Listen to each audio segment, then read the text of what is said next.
Hello viewers, welcome back to my channel. কেমন আছেন আপনারা? আশা করি ভালো আছেন, আমিও খুব ভালো আছি। তো আজকের ভিডিওটি হচ্ছে আইসক্রিমের। এই আইসক্রিমটি বাচ্চাদের জন্য, বাচ্চারা বড়রা সবাই খেতে পারবে। তো আমি একটি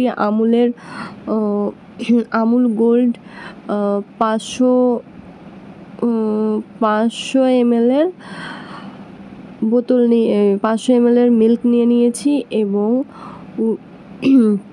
কাস্টার্ড পাউডার নিয়ে নিয়েছি। এই মিল্কটির প্রাইস হচ্ছে 42 রুপিস। আর আমুলের মিল্ক নিলে খুবই ভালো, ফুল ক্রিম মিল্ক থাকে। আপনারা চেষ্টা করবেন প্যাকেট দুধ নেওয়ার, বা বাড়িতে যদি গরুর দুধ সেরকম খাঁটি দুধ হয় গাঢ়, তো সেটাও নিতে পারেন। আর এই যে দেখছেন ভ্যানিলা কাস্টার্ড পাউডার নিয়ে নিয়েছি, কাস্টার্ড পাউডার ভ্যানিলা। তো এই ভ্যানিলা পাউডারটি হচ্ছে 100 গ্রাম। এটির প্রাইস হচ্ছে, সবটাই বলবো, দেখতে থাকুন, ভিডিওর সাথে থাকুন। আর আমার চ্যানেলে নতুন হয়ে থাকলে প্লিজ চ্যানেলটি সাবস্ক্রাইব করে দিন। আমার চ্যানেলে গিয়ে দেখতে পারেন, বাচ্চাদের বিভিন্ন ধরনের ভালো ভালো ভিডিও আছে, যেটাতে আপনি আপনার বাচ্চাকে অনেক কিছু খাইয়ে, সব খাবারগুলো খাইয়ে মোটা করে তুলতে পারবেন। আর যাদের বাচ্চারা দুধ খেতে চায় না, ড্রাই ফ্রুট খেতে চায় না, তাদেরকে এরমভাবে আইসক্রিম বানিয়ে খাওয়াতে পারেন। এতে খুবই শরীরের পুষ্টি, এবং বাইরের যে আইসক্রিমগুলো সেগুলিতে কালার দেওয়া থাকে, বিভিন্ন ধরনের ফ্লেভার দেওয়া থাকে, যার জন্য বাচ্চার পেটের পক্ষে ক্ষতি। তাই আপনি এইভাবে আইসক্রিম বানিয়ে আপনি আপনার বাচ্চাকে বাড়িতে খাওয়াতে পারেন। তো দেখতে থাকুন আমি কিভাবে বানাচ্ছি আইসক্রিমটি। এটি উইকফিল্ডের কাস্টার্ড পাউডারটি ছিল। তো আমি দুধটি ঢেলে নিয়েছি। আমরা বাঙালিরা তা কোনো কিছু ফেলি না। আবার প্যাকেটের জল ভরে আবার দুধটি ভালোভাবে ধুয়ে ঢেলে নিয়েছি। 5টি কাজু বাদাম নিয়ে নিয়েছি। এই বাদামটি ভালোভাবে আমি কুচি কুচি করে কেটে নেব। দুধটি চাপিয়ে দিয়েছি আমি গ্যাসের মধ্যে, একদম লো ফ্লেমে আইসক্রিমটি হবে। তো লো ফ্লেমে দেখতে থাকুন অনেকক্ষণ, 5 মিনিট 10 মিনিট নাড়ার পর অনেকটা পরিমাণ কমে এসেছি, অনেকটা গাঢ় হয়ে এসেছি দুধের পরিমাণটা। তো আমি আগে ফুটিয়ে রেখেছিলাম সেই দুধটি ঠান্ডা করে কাপের মধ্যে নিয়ে নিয়েছি। এতে কাস্টার্ড পাউডারটি ঘুলে নেব ভালোভাবে। অবশ্যই ঠান্ডা করে নেবেন দুধটি, নইলে লাম্পস জমে যাবে, যে গোল গোল লাম্পস হয়ে যাবে। তো লাম্পসগুলো যাতে না থাকে, তো ঠান্ডা করে নেবেন দুধটি। ঠান্ডা করার পর আমি কাস্টার্ড পাউডার দিয়ে নিয়েছি 1 চামচ, ভালোভাবে আমি ফেটে নিয়েছি, গুলে নিয়েছি। গুলে নেওয়ার পর দেখতে থাকুন আমি ওই দুধটার মধ্যে দিয়ে দেব।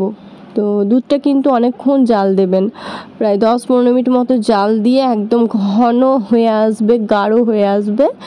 তখন সেই পর্যায়ে কিন্তু আপনি এই কাস্টার্ড পাউডারটি মিক্স করে নেবেন ভালোভাবে। মিক্স করে নেওয়ার পর এই দুধের মধ্যে এবার আমি দিয়ে দেব। দেখতে পাচ্ছেন কতটা ঘন হয়ে এসেছে।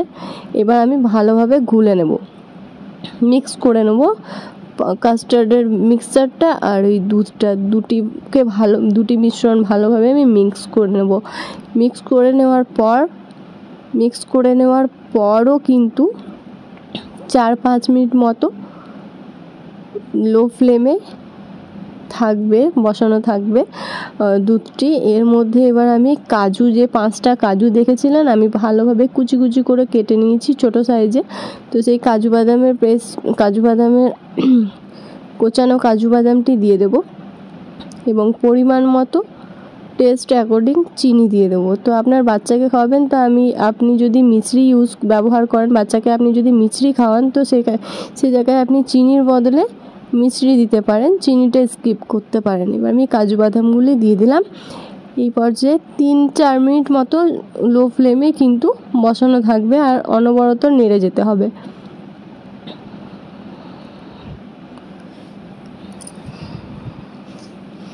দেখতে থাকুন, ভিডিওর সাথে থাকুন। আপনার বাচ্চা যদি পাতলা হয়ে থাকে তো আমার চ্যানেলে গিয়ে দেখতে পারেন। মোটা হওয়ার জন্য আপনি কী খাওয়াবেন সব আছে। এবার আমি ঢেলে নেব আইসক্রিম বানানোর জন্য কাপে আমি ঢেলে নেব। ঠান্ডা হয়ে এসেছে। আর যদি ঠান্ডা না হয়ে থাকে, যদি আপনি গরম অবস্থায় ঢালতে চান, তো কিন্তু এটা একটু জলের মধ্যে চুবিয়ে রাখবেন। আইসক্রিমের কাপটা একটু জলের মধ্যে চুবিয়ে রাখবেন, তারপর ফ্রিজে পড়বেন। আমি সবগুলোতে এক একে ঢেলে নিচ্ছি, তারপর দেখাচ্ছি আপনাদের। ঢেলে নিয়েছি আমি সবগুলি একে একে। এবার আমি ফ্রিজের ডিপের মধ্যে ভরে দেবো। ডিপ ফ্রিজে রাখবেন ওভারনাইটের জন্য। ডিপ ফ্রিজে রেখে দেবেন। ডিপ ফ্রিজে রাখার পর আমি তার পরের দিন দেখাচ্ছি। দেখেন কত সুন্দর একটা গাঢ় থকথকে একটা কেমন এসেছে, লুক এসেছে। তো এটা দেখেই মনে হচ্ছে খেয়ে নিই। তো আপনি আপনার বাচ্চাকে এটা খাওয়াতে পারেন। কোনো রকম কোনো কালার দেওয়া নেই, ফ্লেভার নেই, রং নেই, পেটে কোনো ক্ষতি হবে না। আপনি আপনার বাচ্চাকে, বড়দেরও খাওয়া যাবে, বাচ্চারাও খাওয়ানো যাবে। আপনি চাইলে এটাকে গলিয়ে তারপর সেটাকে চামচে করেও খাওয়াতে পারেন। দেখতে পাচ্ছেন কত লোভনীয় লাগছে জিনিসটা, দারুণ অসাধারণ হয়েছে টেস্ট। এটার কোনো তুলনাই নেই।